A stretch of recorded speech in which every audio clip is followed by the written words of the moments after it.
Next question है, who said Swaraj is my birth right and I shall have it. ठीक है, स्वराज मेरा जन्मसिद्ध अधिकार है और मैं इसे लेकर रहूंगा, ये किन्होंने बोला है? ये बाल गंगाधर तिलक जी ने बोला है। ये बात बहुत आसान क्वेश्चन है। अब इनके बारे में थोड़ा और इन्फॉर्मेशन हम डिस्कस कर लेते हैं। एक, क्या क्या क्वेश्चन पूछा जाता है। एक, इनको फादर ऑफ इंडियन अनरेस्ट बोला जाता है, फादर ऑफ इंडियन अनरेस्ट। अब ये बात किन्होंने बोला था? देखो, एक आदमी था जिनका नाम था वैलेंटाइन चिरोल। वैलेंटाइन चिरोल, इसने एक किताब लिखी थी, किताब का नाम था इंडियन अनरेस्ट। और वैलेंटाइन ने चिरोल ने बोला कि फादर ऑफ इंडियन अनरेस्ट कौन है? बाल गंगाधर तिलक। क्लियर। उसके अलावा इन्होंने गणेश चतुर्थी फेस्टिवल को महाराष्ट्र रीजन में पॉपुलराइज किया था, उसके बाद शिव जयंती को पॉपुलराइज किया था। ये सब इनसे रिलेटेड है। और क्या क्वेश्चन पूछा जा सकता था? और जो सूरत स्प्लिट हुआ ना, सूरत स्प्लिट 1907 में, ये किस ग्रुप के हेड थे? एक्सट्रीमिस्ट के हेड थे इंडियन नेशनल कांग्रेस में। और गोपाल कृष्ण गोखले थे मॉडरेट्स के हेड। तो एक्सट्रीमिस्ट वाले चाहते थे कि इनको या इनके ग्रुप के लाल बाल पाल में से किसी एक को प्रेसिडेंट बने। मतलब ये लोग चाहते थे या तो तिलक प्रेसिडेंट बने या लाला लाजपत राय प्रेसिडेंट बने, लेकिन ये लोग चाहते थे गोपाल कृष्ण गोखले प्रेसिडेंट बने। इस कारण से सूरत स्प्लिट हो गया, आप लोगों को पता है। ठीक है, इतना क्लियर है, कोई दिक्कत नहीं। उसके बाद एक क्वेश्चन और इनसे पूछा जाता है कि all India home rule league बनाया गया इनके द्वारा, कहाँ पे? अप्रैल 1916 में बेलगांव में। ये पूछा जा सकता है, बेलगांव में। ये किन किन एरिया में काम करते थे? महाराष्ट्र में, बॉम्बे को छोड़ के, बॉम्बे छोड़ दीजिए। उसके अलावा सेंट्रल प्रोविंस में, उसके बाद कर्नाटका में, उसके बाद बेरार में। ये बात याद रखिए। ये क्वेश्चन पूछा हुआ है कि जो इनका होम रूल लीग वाला जो एरिया था वो कौन कौन था? महाराष्ट्र, बॉम्बे को छोड़ दे, उसके बाद सेंट्रल प्रोविंस, उसके बाद बेरार वाला एरिया है वो छोड़ दे। और इसके बारे में, इनके बारे में एक और चीज़ पूछा जाता है, क्योंकि आपको पता है लखनऊ पैक्ट हुआ था 1916 में। 1916 में लखनऊ पैक्ट आया था। तो लखनऊ पैक्ट में क्योंकि हिंदू मुस्लिम का यूनिटी हुआ था, तो इसीलिए सरोजनी नायडू जी ने बोला था जिन्ना के बारे में कि जिन्ना है ambassador of Hindu Muslim unity. क्यों? जिन्ना ने क्योंकि मीटिंग करवाया था, एक तरफ जिन्ना भी सपोर्टर थे कि यहाँ पे मीटिंग हो जाए, मतलब लखनऊ पैक्ट हो जाए, साथ में शामिल हो जाए। ठीक है, तो ये सब क्वेश्चन हो सकता है। उसके अलावा तिलक साहब से और क्या क्या क्वेश्चन आ जाता है? एक तो उनकी दो न्यूज़पेपर, दो मैगजीन, केसरी किस लैंग्वेज में था? मराठी लैंग्वेज में। उसके बाद महाराठा, ये लैंग्वेज में थे, इंग्लिश। उसके अलावा इनकी दो किताब है, गीता रहस्य और एक है Arctic home of Veda, Arctic home of Vedas. ठीक है, एक चीज और इनसे क्वेश्चन आ जाता है कि भाई इनको 1900 में जेल हो गया था, 1908 में जो जेल हो गया था, लगभग 6 साल जेल में रहे 1908 से 1914 तक।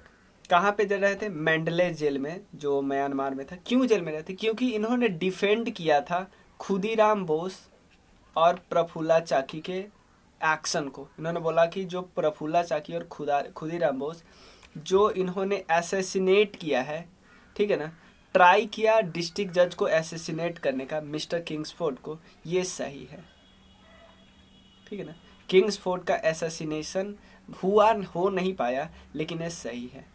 ठीक है, ये बात इन पे बम चला दिया था खुदीराम बोस और प्रफुल्ला चाकी 1908 में। खुदीराम बोस, ये सब मुजफ्फरपुर की बात है। तो ये क्वेश्चन, यानी तिलक से इसके अलावे क्वेश्चन नहीं पूछा जाएगा। क्लियर। नेक्स्ट क्वेश्चन है 17 number question. Rabindranath Tagore gave of his knighthood, अपना नाइटहुड जो उनको उपाधि मिला था वो त्याग कब दिया, किसके बाद? Brutal suppression of civil disobedience movement, जो कि 1930 में हुआ था, सॉल्ट सत्याग्रह जिसको बोलते हैं।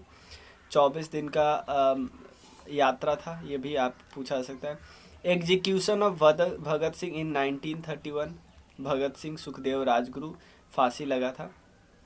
जालियांवाला बाग ट्रेजरी और चौरी चौरा इंसिडेंट, ये जालियांवाला बाग ट्रेजरी के कारण ये इतना खतरनाक था कि इसके बाद इन्होंने क्या कर दिया, नाइटहुड की जो उपाधि लिया था उस उपाधि को त्याग दिया।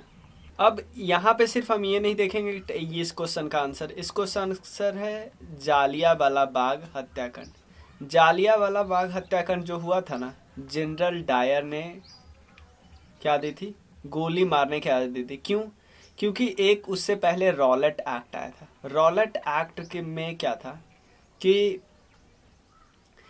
अरेस्ट किया जा सकता था बिना ट्रायल के, ठीक है ना, और अल्टीमेट मतलब अनलिमिटेड डिटेन किया, अनलिमिटेड टाइम तक डिटेन किया जा सकता है लोगों को। सिंपल समझो ना, अरेस्ट करके आप जेल में डाल दो बिना, जब तक ट्रायल नहीं चल रहा है तो भी आप आराम से, मतलब इसका मतलब है जो भी विद्रोह करेगा अंग्रेज के खिलाफ उसको डाल दो पकड़ के, ठीक है ना, मतलब कोई कानून वानून कुछ नहीं है, ठीक है।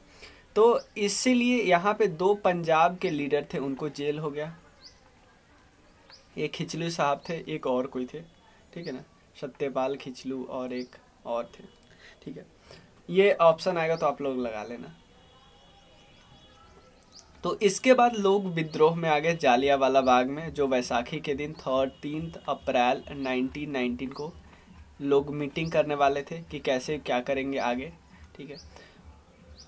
तो इस पे जनरल डायर ने गोलियां चलाने की आज़ादी दे दी, कि बोला कि आप गोलियां चलाओ, और बहुत सारे लोगों की जान गई।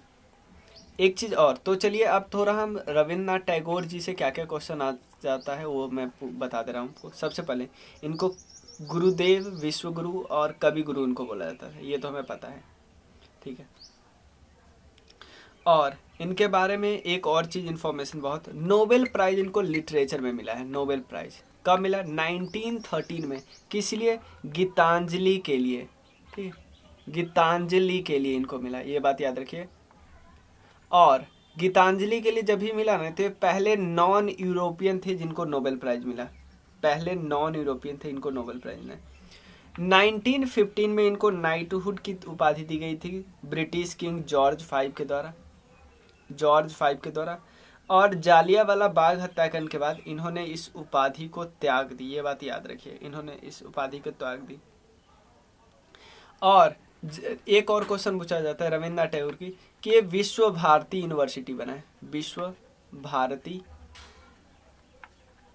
यूनिवर्सिटी बनाया।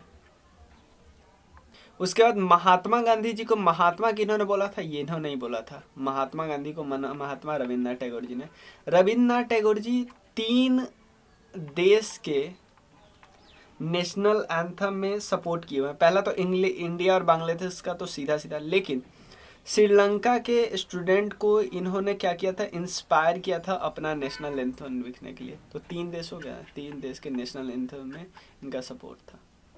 चलिए, तो देखो हम ऐसा नहीं सिर्फ ये क्वेश्चन, और इस क्वेश्चन में रविन्द्रनाथ टैगोर जी को कहीं से भी रिपीट करेगा तो ये पूछा, और जितना भी मैंने फैक्ट बनाया ये किसी न किसी एग्जाम में प्रीवियस ईयर क्वेश्चन है, क्लियर? तो इससे आपको बहुत ज़्यादा फायदा मिलेगा। Servants of India society, servants of India society, इसके किन्होंने एस्टैब्लिश किया था? लाला लाजपत राय, बिपिन चंद्र पाल, गोपाल कृष्ण गोखले, भगत सिंह। देखो एक नाम और मैं आपको बताता हूँ, ये है सर्वेंट्स ऑफ पीपल सोसाइटी, ये मैंने आपको ग्रुप में भी दिया था। पीपल सोसाइटी जैसे ही पूछे ना तो वो आप बता देना लाला लाजपत राय, लेकिन सर्वेंट्स ऑफ इंडिया सोसाइटी है गोपाल कृष्ण गोखले। ये मॉडरेट्स थे, ठीक है, मॉडरेट्स का लीडर मान सकते हो। महात्मा गांधी और जिन्ना के गुरु भी थे, पॉलिटिकल गुरु मान सकते हो गोपाल कृष्ण गोखले को, क्लियर? और क्या क्या किया था गोपाल कृष्ण गोखले ने? सबसे पहले मैं बता दूं, सार्वजनिक सभा जर्नल, आपने नाम सुना होगा, सार्वजनिक सभा, ठीक है, सभा जर्नल, ये रानाडे के साथ मिलकर इन्होंने बनाया था, रानाडे के साथ, महादेव गोविंद रानाडे के साथ इन्होंने मिलकर बनाया था। उसके अलावा Ranade institute of economics, Ranade institute of economics इन्होंने ही बनाया था, फाउंडेशन रखा था इकोनॉमिक्स, ये इंपॉर्टेंट। इनका जो न्यूज़पेपर था याद रखें, इंग्लिश वीकली न्यूज़पेपर था द हितावदा, ये आराम से पूछा जा सकता है, द हितावदा, ठीक है, हितावदा। उसके अलावा गांधी जी को मेंटोर करते थे, ठीक है। और गांधी जी ने अपने किताब जो गुजराती में लिखे हैं उसमें गोखले को पता है क्या बोलाते थे? वो बोलते थे धर्मात्मा गोखले, धर्मात्मा गोखले। क्लियर? तो ये सारा इन्फॉर्मेशन हमने क्लियर कर लिया। 18 नंबर क्वेश्चन हो गया। देखो धीरे धीरे जो आगे का क्वेश्चन आएगा ना उसमें मैं किसी क्वेश्चन में भगत सिंह जी के बारे में बता दूंगा, किसी क्वेश्चन में लाला लाजपत राय जी के बारे में बता दूंगा, बिपिन चंद्र, डिटेल में। जिस तरह हमने अभी तक टैगोर साहब के बारे में कर लिया, गोपाल कृष्ण गोखले साहब के बारे में कर लिया, तिलक साहब के बारे में कर लिया, तो एक एक क्वेश्चन में एक एक टॉपिक और उसको कवर ही कर लेंगे। क्लियर? तो चलिए शुरू नेक्स्ट क्वेश्चन करते हैं। सबसे पहले इस क्वेश्चन का आने का चांसेस इस बार भी काफ़ी ज़्यादा हो गया, क्योंकि अभी यूपी गवर्नमेंट ने क्या किया है, जो काकोरी ट्रेन कॉन्स्पेरेसी था ना उसको एक बस एक कांड बता दिया कि बस एक केस है, कॉन्स्पेरेसी केस नहीं है, बस एक केस है, ठीक है। इसको किया किस ग्रुप ने? हिंदुस्तान रिपब्लिकन एसोसिएशन ने। अब ये 1924 में बनाया गया था। इसके अलावा एक बाद में ग्रुप बना 1928 में, इसी को चेंज कर दिया गया, हिंदुस्तान सोशलिस्ट रिपब्लिकन एसोसिएशन। पहले हिंदुस्तान रिपब्लिकन एसोसिएशन, फिर हिंदुस्तान सोशलिस्ट रिपब्लिकन एसोसिएशन। इन दोनों के बारे में हम थोड़ा और करेंगे आगे क्वेश्चन में, ठीक है, इसके जस्ट बाद। तो इसमें कौन कौन से रिवॉल्यूशनरी पार्टिसिपेट करे थे? राम प्रसाद बिस्मिल, अशफाकुल्लाह, उसके अलावा ठाकुर रोशन सिंह, राजेंद्र नाथ लाहिरी, ठीक है ना, याद करो, रोशन सिंह और लाहिरी, ये दोनों याद रख लेना क्योंकि ये भी क्वेश्चन पूछा जा सकता है, ठीक है ना। प्रफुल्ला चक्की और खुदीराम बोस जी, तो वो तो एक आपको पता है ना, अभी एक डिस्ट्रिक्ट जज के ऊपर इन्होंने बम चलाया था, ठीक है, यह बात याद रखिएगा। देखो सरफरोशी की तमन्ना जो सॉन्ग है ना उनको पॉपुलराइज किया था राम प्रसाद बिस्मिल ने। राम प्रसाद बिस्मिल जी ने गाया नहीं था, ये भी बात याद रखिएगा, ठीक है ना। बिस्मिल अजीमाबादी जी ने गाया था, उसको याद रखना, बिस्मिल अजीमाबादी ने। सत्य शोधक समाज जिसको हम बोलते हैं ट्रू सीकर सोसाइटी, इसके फाउंडर कौन है? फाउंडर है ज्योतिबा फुले, ध्यान देना, फाउंडर है ज्योतिबा फुले।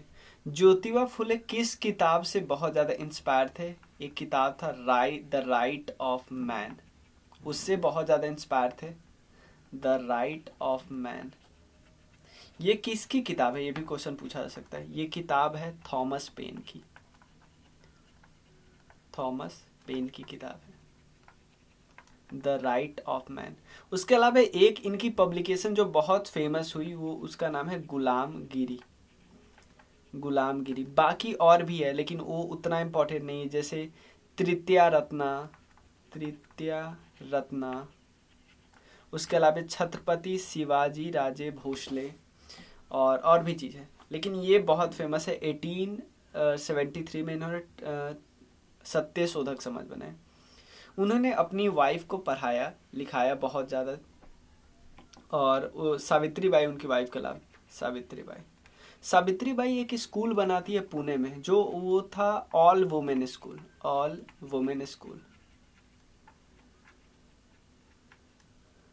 अब एक क्वेश्चन है, इनको महात्मा ज्योतिराव फुले भी बोला था, इनको महात्मा का टाइटल मिला हुआ है, महात्मा इनको किन्होंने बोला? ये इंपॉर्टेंट क्वेश्चन है कि भाई इनको महात्मा किन्होंने बोला? इनको महात्मा बोला महाराष्ट्र के एक सोशल एक्टिविस्ट थे जिनका नाम है विट्ठल राव। ये पूछा जा सकता है, विट्ठल राव कृष्णाजी बांदेलकर, ये पूछा जा सकता है। उसके अलावा ये और इनकी वाइफ ने विडो रीमैरिज के लिए बहुत ज़्यादा काम किया। आप मुझे बता सकते हो जो दलित वर्ड है सबसे पहले यूज किन्होंने करना शुरू किया? इन्होंने ज्योतिबा फुले ने, ठीक है ना।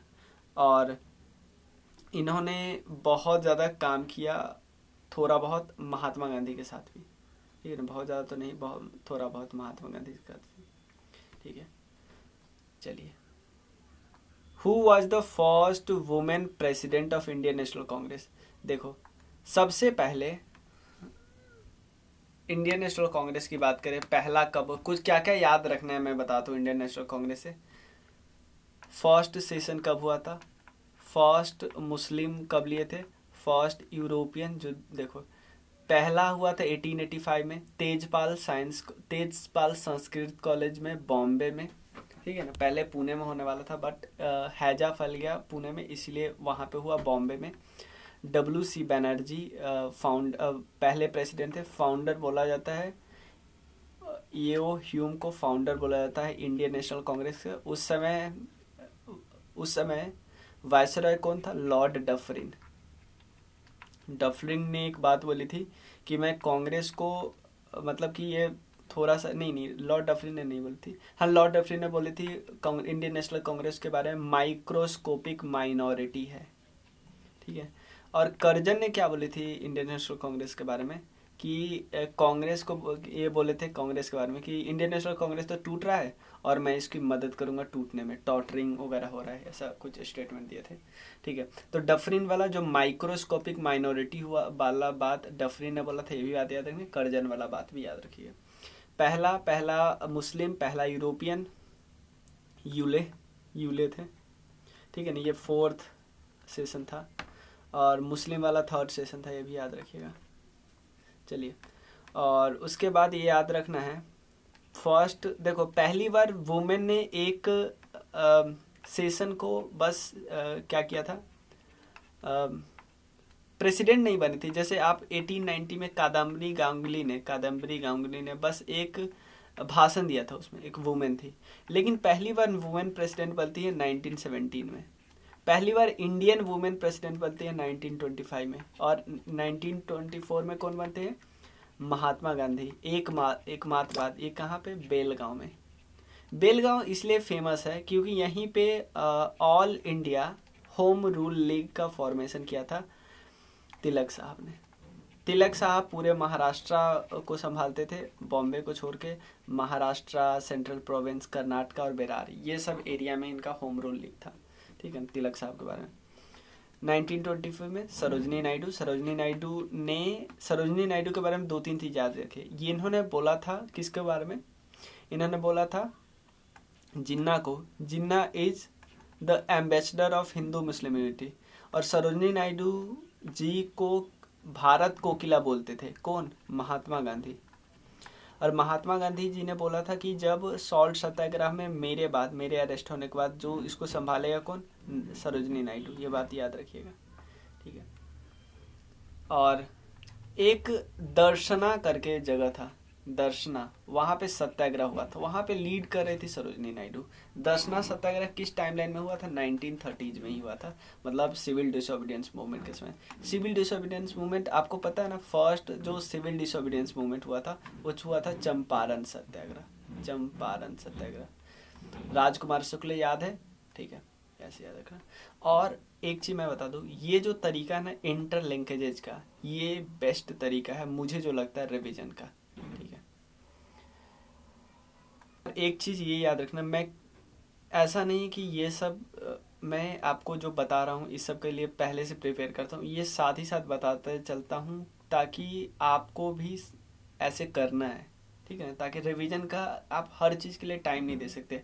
आप एग्जाम के समय फिर ये वाला टॉपिक नहीं, एक सारा रिवाइज हो रहा है लगातार, ठीक है। अगर आपको ये पसंद आ रहा है तो बहुत ज़्यादा शेयर करना है, क्योंकि आप सिर्फ क्या कर देते हो, इसका आंसर फर्स्ट वुमेन प्रेसिडेंट का मिसेज एनी बेसेंट, ये तो आंसर हम लोग डिस्कस कर ले, ये फर्स्ट इंडियन वुमेन है। चलिए नेक्स्ट क्वेश्चन है, हाँ, who was the first satyagrahi of the individual satyagraha कब हुआ था, 1940 में हुआ था। विनोबा भावे पहले थे, जवाहरलाल नेहरू सेकंड थे। महात्मा गांधी के कहने पे ये पहले इंडिविजुअल सत्याग्रही बने थे, ठीक है ना। विनोबा भावे याद रखिए, इन्होंने ही, आचार्य विनोबा भावे ने ही ग्राम दान मूवमेंट चलाया, ये बात याद रखिए। हु वाज द फाउंडर, यानी किन्होंने फाउंड किया था इंडिया हाउस इन लंदन, तो देखो इन्होंने किया था श्यामजी कृष्णा वर्मा ने। श्यामजी कृष्णा वर्मा चाहते थे कि इंडिया को होम रूल मिले, ठीक है ना। तो उन्होंने क्या किया, उन्होंने काफ़ी कुछ कदम उठाए, न्यूज़पेपर चलाए और भी कुछ उठाए। तो सबसे पहले क्या क्या किया वो मैं बताता हूँ, 2-3 चीज़ इनसे क्वेश्चन आते हैं। सबसे पहले India home rule league society बनाया इन लंदन। उसके बाद इसके लिए उन्होंने न्यूज़पेपर चलाया जिसका नाम रखा इंडियन सोशियोलॉजिस्ट, ये याद रखना, इंडियन सोशियोलॉजिस्ट, श्यामजी कृष्णा वर्मा। देखो 3-4 लोग का नाम बिल्कुल याद रखना, श्यामजी कृष्णा वर्मा। उसके बाद मैडम बीकाजी कामा का नाम मैं यहीं पे बता रहा हूँ, आगे क्वेश्चन आएगा। मैडम बीकाजी कामा, इन्होंने अटेंड किया था इंटरनेशनल, याद रखना प्लीज, इंटरनेशनल सोशियोलिस्ट कांग्रेस, ठीक है ना, इंडियन सोशियोलॉजिस्ट कांग्रेस। कहाँ पे सेशन हुआ था? स्टूटगार्ट में, ठीक है, 1907 जर्मनी, ठीक है, 1907 जर्मनी में हुआ था इंडियन इंटरनेशनल सोशियोलॉजिस्ट कांग्रेस, ठीक है। यहाँ पे इन्होंने नेशनल फ्लैग अनफोल्ड किया था, नेशनल फ्लैग, ठीक है, किस 3 कलर का था? ग्रीन, येलो और रेड, ठीक है, ये बात याद रखिएगा। तो मैडम बीकाजी का में स्टुगार्ट, याद रखना, जर्मनी में हुआ था इंटरनेशनल सोशलिस्ट कांग्रेस, वहीं पे उन्होंने अपना नेशनल फ्लैग को अनफोल्ड किया था। The system under which peasant himself owns the land and responsible for payment of land revenue to the government. देखो 3 टाइप का सिस्टम था, एक था जमींदारी, एक रैयतबारी और एक महलवारी। मैं बता दूं कौन। एक था जमींदारी जिसको परमानेंट सेटलमेंट भी बोलते थे, उसके बाद रैयतबारी और उसके बाद महलवारी, ये आया था। देखो टाइमलाइन में कहीं कहीं पे थोड़ा डिस्क्रिपेंसी आता है, ये तो 1793 में था, ये 1820 में, ये 1822 में, ठीक है। इसमें क्या था कि एक बारी ज़मीन जो दे दी फार्मर को, उसमें क्या होता था, ज़मीन दे दी और जो टैक्स लगा दिया वही रहेगा। तो इसमें होता क्या था मैं बताता हूँ। यहाँ पे एक बीच में ये है ब्रिटिशर्स, ये है पीजेंट्स, और बीच में एक जमींदार होते थे। तो जमींदार क्या करता था, पीजेंट से टैक्स लेता था, 1/11 पार्ट अपने रखता था, ब्रिटिश को 10/11 पार्ट दे देता था, ठीक है।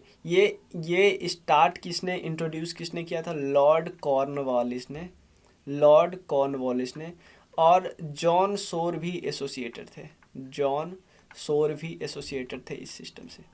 उसके बाद रैयतबारी सिस्टम में था क्या कि एक बारी पीजेंट को लैंड दे दिया, पीजेंट डायरेक्टली ब्रिटिश को टैक्स देगा। यहाँ पे पीजेंट में और ब्रिटिश के बीच में कोई नहीं है। यहाँ पे देखो ना, आप वही लिखा हुआ ना, the system under which the peasant himself owns the land and is responsible for the payment of land revenue to the government, यानी ब्रिटिश को डायरेक्टली पे करते हैं, ठीक है। यहाँ पे बीच में जमींदार नहीं है, ठीक है। ये सिस्टम किसने लाया था? 1-2 लोग थे, मुनरो प्लस रीड ने, मुनरो और रीड, याद रखिएगा।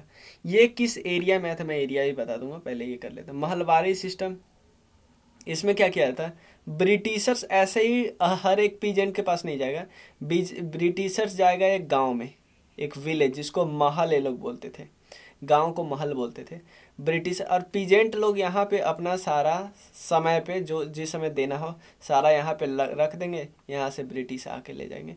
तो समझ रहे? तो आप बोलोगे जमींदारी और महलवारी तो सेम ही, नहीं नहीं, जमींदारी में एक पर्सन का राज होता था।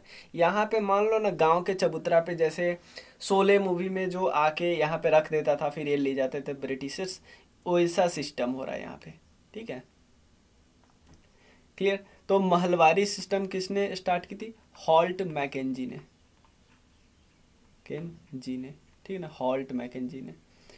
चलिए, विलेज कम्युनिटी को, इसमें क्या हो जाता था, इसमें जमींदार को लैंड का ऑनर बोला जाता है, इसमें पीजेंट को लैंड का ऑनर, इसमें जो विलेज कम्युनिटी है ना उनको लैंड का ऑनर बोला जाता है, लैंड का ऑनर। तो समझ गए, तीनों में लैंड ऑनर अलग अलग है, क्लियर है कि नहीं? तीनों में लैंड ऑनर अलग अलग है। अब थोड़ा एरिया देख लेते हैं। जैसे जमींदारी वाला जो एरिया था, बिहार, बंगाल, उड़ीसा वाला एरिया था, ठीक है। इसमें एक बारी जो फिक्स कर दिया ना, 10-15 साल के लिए टैक्स फिक्स होता था। ये वाला जो एरिया था, ये मद्रास और बॉम्बे वाला प्रोविंस, मद्रास और बॉम्बे वाला प्रोविंस, ठीक है।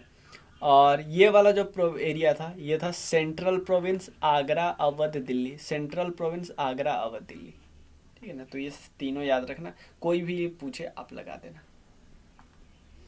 इस समय मैं सिंपल आंसर बताता कि भाई रैयतवाड़ी, तो इससे आप क्या सीखते, कुछ नहीं, आपको न डिफरेंस याद आता।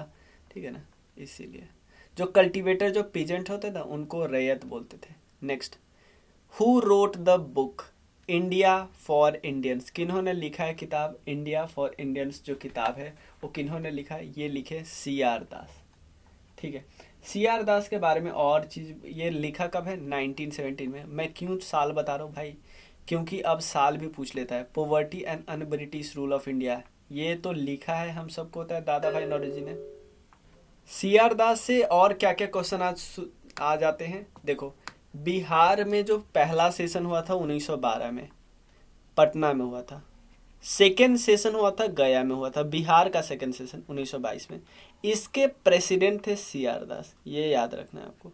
उसके बाद जब काउंसिल एंट्री का मूवमेंट हुआ ना तो इन्होंने बनाया स्वराज पार्टी, स्वराज पार्टी के को फाउंडर थे और प्रेसिडेंट थे, और स्वराज पार्टी के सेक्रेटरी कौन थे, मोतीलाल नेहरू। आपको पता है ना, दो ग्रुप में बट गया था, एक चाहते थे, एक थे नो चेंजर्स, जो चाहते थे जैसा चल रहा वैसे चलने दो। अब लेकिन अब क्वेश्चन होता है, ये भी क्वेश्चन पूछा हुआ कि स्वराज पार्टी बना ही क्यों, क्योंकि civil non cooperation movement fail हो गया था। क्यों फेल हो गया, चौरी चौरा कांड के कारण, चौरी चौरा कांड के कारण। तो लोग जो थे, ये लोग चाहते थे कि हम लोग स्वराज पार्टी में एक पार्टी बना ले, काउंसिल में एंट्री करें और वहां पे हम ब्रिटिश को काम ही न करने दें। ठीक है, तो ये बात याद रखिए, इतना ही इनसे इम्पोर्टेंट इन्फॉर्मेशन है। इंडिया फॉर इंडियंस इन्होंने ही लिखा, ये भी बात याद रखिएगा। ठीक है, एक किताब है किन्होंने लिखा है, who wrote the book Desar कथा। देखो ये काफ़ी टफ क्वेश्चन हो जाएगा क्योंकि हम लोग इनके बारे में ज़्यादा डिस्कस नहीं करते। सखाराम गणेश देओस्कर ने किताब लिखा, यहाँ पे अगर इनके बारे में कुछ क्वेश्चन आए तो हम कर सकते हैं। ठीक है ना, इन्होंने इनका जन्म कहाँ होता है, देवघर, जो कि झारखंड में भी है ना, वहाँ पे जन्म हुआ था। इनको बोला जाता है कि ये ब्रिज का काम कर रहे थे महाराष्ट्र में जो रेनेसेंस था और बंगाल में रेनेसेंस था उनके बीच। ठीक है, इनकी और सारी किताबें, महामती रानाडे इनकी किताब का भी नाम है, झांसी राजकुमार, बाजीराव, बाजीराव भी इनकी किताब का नाम है, बाजीराव। ठीक है ना, आनंदी बाई, शिवाजी इम्पोर्टेंट, शिवाजी, देसर कथा, क्रिसाकर, ये क्रिसाकर करके एक किताब है, ये सब इनकी किताबें हैं। ठीक है, तो यहाँ से हमने मॉडर्न हिस्ट्री का 2 वीडियो देख लिया। ठीक है, इसमें हम 66 65 का क्वेश्चन डिस्कस कर लिए, आगे हम इसी में 64 डिस्कस करते हैं। ठीक है, who began the Faraizi movement, Faraizi movement किन्होंने स्टार्ट किया था, ये सिर्फ नाम याद रखना, हाजी शरीतुल्लाह, हाजी शरीतुल्लाह ने स्टार्ट किया था, ये बात याद रखना। इन्होंने क्या बात की थी कि यार जो कंपल्सरी और मैंडेटरी ड्यूटी जो कि ऑर्डर किया गया अल्लाह के द्वारा वो तो फॉलो करना ही करना है, उसके बारे में बात कर रहे थे।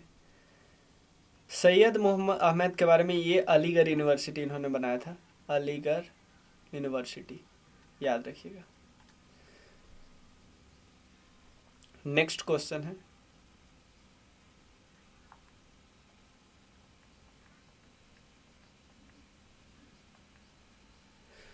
Which of the following was not a reason for making the sepoy of the East India Company rebellion? जो 1857 में सिपाही विद्रोह हुआ था ना, उसके बारे में बात करते, क्या एक कारण नहीं है। तो उससे पहला देखो, the effort of the officer of the company to spread Christianity. तो जब कंपनी के ऑफिसर अपने क्रिश्चियनिटी को स्प्रेड कर रहे थे तो इनको थोड़ा सा अपना खतरा हो रहा था, थोड़ा रिलीजियस इशू आ रहा था। ठीक है, the order to the sepoy to travel on the ship, क्योंकि यहाँ पे प्रॉब्लम हो जाती थी क्योंकि हमारे रिलीजन में था कि अगर आप शिप से पार कर दिए, क्रॉस कर दिए ओशन को, तो आप इसका मतलब क्या है, अपने धर्म को त्याग दिए हो। द स्टॉपेज ऑफ भत्ता, कि अगर दूसरे देश जाता है कोई लड़ाई करने अंग्रेज की तरफ से तो उसको भट्टा मिलना चाहिए, वो नहीं मिलता है। तो ये सबके सब कारण है, लेकिन ये कारण नहीं है अगर ब्रिटिश ऑफिसर इनएफिशिएंट है तो अगर इससे क्या फ़र्क पड़ेगा। ठीक है ना, इससे कोई फ़र्क नहीं पड़ेगा।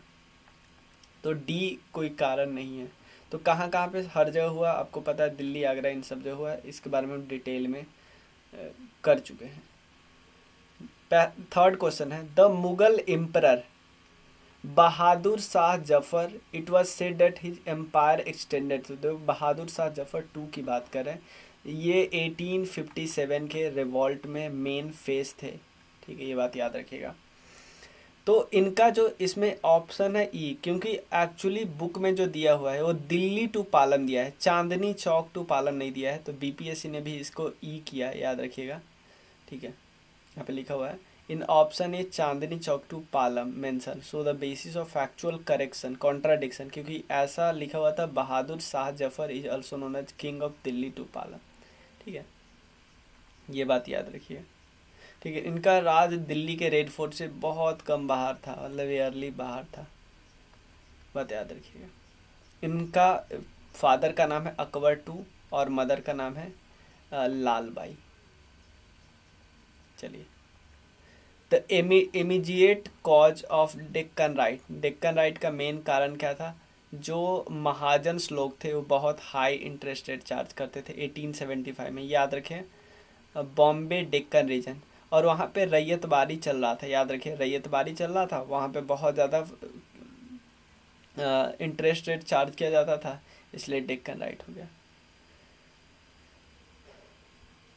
तो आप बोलोगे रैयतबारी में तो ऐसा सिस्टम था ना कि टैक्स जो होता था वो फिक्स्ड होता था, मतलब टैक्स जो हर साल ईयरली बेसिस पे चेंज होता था, तो वहीं पे वही टैक्स बहुत ज़्यादा था, लोग विद्रोह कर दिए। ये क्वेश्चन है, who among the following did not रिवेल against the British east India company control over them, countries control over them, मतलब ये इन्होंने ब्रिटिश को कभी भी रिवेल नहीं किया था, ये निजाम थे, ब्रिटिश को रिवेल नहीं किए थे, ये बात ध्यान रखिएगा। कुछ ही लोग ऐसे थे जो नहीं कर रहे थे।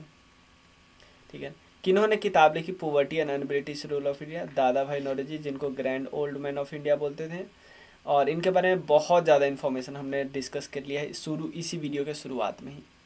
नेक्स्ट है, इंडिगो रिवेलियन क्यों हुआ, देखो सिंपल समझो ना, the peasant not wanting to grow indigo but being force to, ये भी कारण हो सकता है, ध्यान दें। Second, the peasant wanting to grow indigo but being force not to, भाई ऐसा कभी हो सकता है, ये तो बिल्कुल गलत है, इसमें तो कोई चांस ही नहीं है, ना देवा भी नहीं होगा। ये protest movement that carried an indigo colour flag, नहीं, ये बस ऑप्शन बनाने के लिए दिया हुआ है। The peasant not wanting to show indigo but being force to grow at a price that was unacceptable, देखो ए भी करेक्ट है, सी भी करेक्ट है, लेकिन आप देखो ना, मजबूर किया जाता है, अगर मजबूर करने के बाद भी प्राइस अच्छा खासा देते मतलब पीजेंट को, तो पीजेंट उतना ज़्यादा विद्रोह नहीं करता, लेकिन प्राइस भी बहुत कम दे रहे हैं, तो तब विद्रोह तो करेंगे ही करेंगे। तो सी आपको नहीं लगता ज़्यादा करेक्ट है। 1859 में रिवोल्ट हुआ था, याद रखिएगा। एक रजनी पालमे दत्त, ये रजनी पालमे दत्त होती कौन, ये दो लोग हैं, रजनी पालमे दत्त और बेन ब्रैडी, ये दोनों क्या थे, एक कम्युनिस्ट पार्टी ऑफ जो ग्रेट ब्रिटेन के लीडर्स थे। ठीक है ना, इनको दत्त ब्रांडी भी बोला जाता है एक साथ। ठीक है, और इन्होंने इम्पॉर्टेंट रोल प्ले किया वर्किंग क्लास मूवमेंट के लिए और कम्युनिस्ट पार्टी ऑफ इंडिया के लिए। ठीक है ना, कम्युनिस्ट पार्टी ऑफ इंडिया का फॉर्मेशन कब हुआ, ताशकंद में हुआ था इन 1920, याद रखिए 1920 ताशकंद में हुआ था। ठीक है, इन्होंने बात बोली थी कि they both fought and collaborate with imperialism, कि सिंपल बोलते थे कि इंडियन नेशनल कांग्रेस लड़ाई भी करते हैं और साथ ही साथ चिपके भी रहते हैं इंडिया उससे, इम्पेरियलिज्म से। ठीक है ना, तो ऐसे कुछ हो नहीं सकता। ठीक है ना, तो ये क्या थे, कम्युनिस्ट, ये इंडियन नेशनल कांग्रेस के बारे में बोल रहे हैं। इसमें से कौन सा नेशनलिस्ट न्यूज़पेपर नहीं है, नाम से पता चलता है, बंगाली, महाराष्ट्र, ये सब द हिंदू भी था, द टाइम्स ऑफ इंडिया नहीं था, ये बात याद रखिए, द टाइम्स ऑफ इंडिया एक नेशनलिस्ट न्यूज़पेपर नहीं था।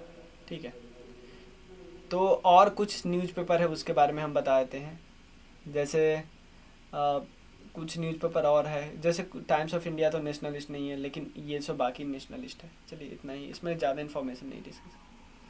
ये अच्छा क्वेश्चन है, यहाँ पे आपको कंफ्यूज मत होना है, 10th नंबर क्वेश्चन है।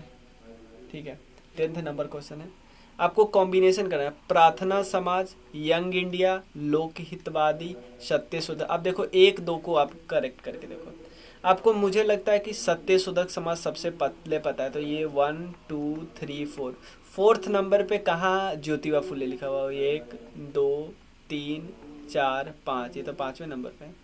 नहीं नहीं, 1 2 3 4, तो ये करेक्ट हो सकता है। लेकिन दूसरा देखते हैं, 1 2 3 2 2 3 4, तो ये भी करेक्ट हो सकता है। अब देखिए नेक्स्ट देखते हैं, यंग इंडिया किन है? ये है यंग इंडिया मोहनदास करमचंद गांधी, ठीक है।